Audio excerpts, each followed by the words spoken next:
My family does the general cleaning once a year, but you know, there are things you don't often use and you're not willing to throw them away. And that was about 95% of the things. And these things were either taken to the cottage or put in the garage. Until one day, I had this brilliant thought, selling these items on free eBay message boards. I was too excited to sleep that night when I had the idea. I kept thinking about how I was going to make thousands of dollars by doing this business. The next day I went to the garage with my camera and picked the first dozen things for the ads.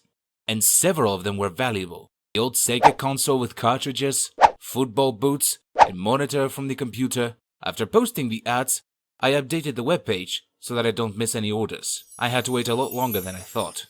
For some reason, no one wanted to buy my goods. I had to lower the price, which made me nervous that this idea would be a failure. My mother saw me doing it. She sensed my hopelessness and decided to help me. But to my surprise, her smile was replaced by laughter with each of my new announcements. The photos of the announcements were very low quality. They were all done in the dark, and it was quite difficult to understand what exactly was on the photo. The captions on the ads were even more fun. It is now that I can adequately express thoughts. But then, my headlines had a lot of mistakes, and it sounded like, "Guys, this other game called so good. Buy fast. What's to think was play like messing these sneakers. Buy." My mother and I took things out of the garage and took pictures of them in good angles during the day. Later, we worked together on the headlines and descriptions of the ads. The next important step is the correspondence with the buyer.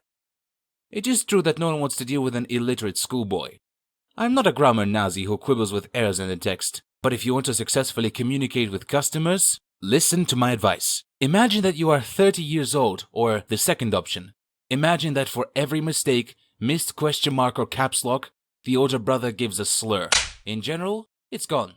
Every day someone bought things from me. Everything was good, and I even started selling uncle's stuff and getting 20% of profit. And one day, I came across the juiciest lot. In the garage was an almost new acoustic system.